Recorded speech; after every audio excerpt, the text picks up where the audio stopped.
Halo teman-teman, ketemu lagi ya dengan Pratsna di sini. Kali ini aku mau mengajak masuk ke renunganku yang kelima yang berjudul Ukuran. Kita awali dengan sebuah cerita pendek yang judulnya Seekor Kera Menyelamatkan Ikan. Apa yang kau lakukan? Tanyaku kepada seekor kera ketika aku melihatnya sedang mengangkat ikan dari dalam air dan meletakkannya di atas dahan sebatang pohon. Kuselamatkan dia agar jangan mati tenggelam, jawab si kera. Dari cerita ini, aku mencoba memahami pola pikir si kera. Aku bertanya-tanya, apa yang mendorong si kera melakukan itu? Mungkin niatnya baik ya, untuk menyelamatkan si ikan. Tetapi yang terjadi justru kebalikannya. Si ikan malah mati. Aku pun berpikir, apa yang mendasari sikap si kera? Karena aku merasa si kera sedang memproyeksikan kebutuhan si ikan berdasarkan ukuran si kera. Berdasarkan apa yang menurut si kera benar dan baik. Tetapi justru membuat si ikan menderita. Ternyata ego si kera terlalu tinggi sehingga menutupi kesadarannya untuk melihat realita sebagaimana adanya. Untuk melihat kebutuhan si ikan bukan dari perspektif si kera. Egonya membuatnya memasangkan ukurannya pada si ikan, bahwa hidup di atas pohon adalah yang terbaik. Perspektif lain tidaklah baik. Ini terjadi dalam keseharian kita, bukan? Ketika ukuran keberhasilan, kesuksesan, kebenaran menurut kita ukurkan pada orang lain.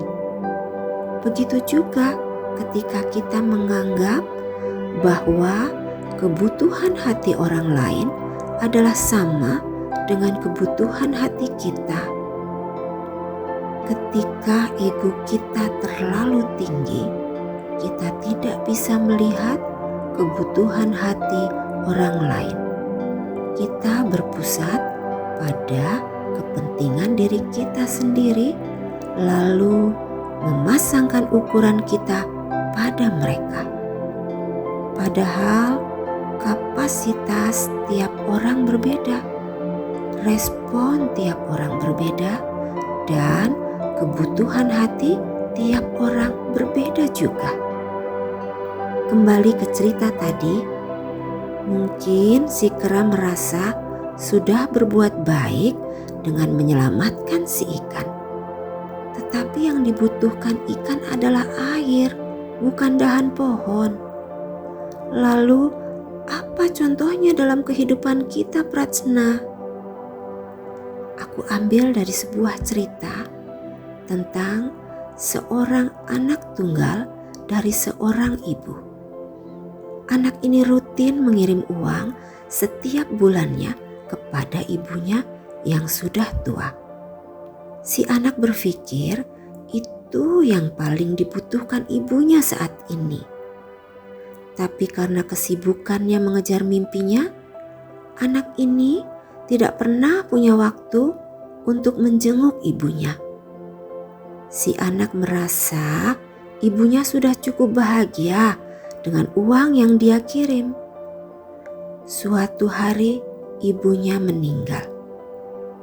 Sang anak pun menemukan surat yang belum sempat dikirim oleh ibunya. Isinya, Nak, Ibu sangat merindukanmu. Ibu harap kamu sehat selalu dan berbahagia. Uang yang kamu kirim tidak pernah Ibu pakai, Nak. Ibu menyimpannya di tabungan untukmu. Ibu cukup, Nak, dengan uang pensiun ayahmu. Ibu hanya ingin bertemu denganmu setiap akhir pekan. Bisakah, Nak? Sang anak hanya bisa menangis dan menyadari bahwa yang dibutuhkan ibunya adalah kasih sayang dan perhatiannya.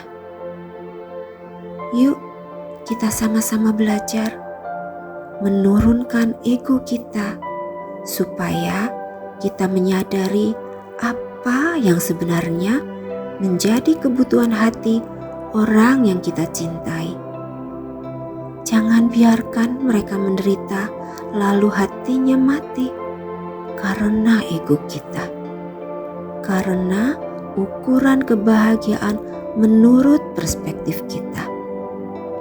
Yuk, kita sama-sama masuk ke ruang kesadaran supaya bisa melihat realita yang sebenarnya dan hidup kita pun bermakna. Oke teman-teman, terima kasih sudah berkontemplasi bersama Pratsna. See you in the next journey through this channel. Jangan lupa like, share, and subscribe. Bye-bye.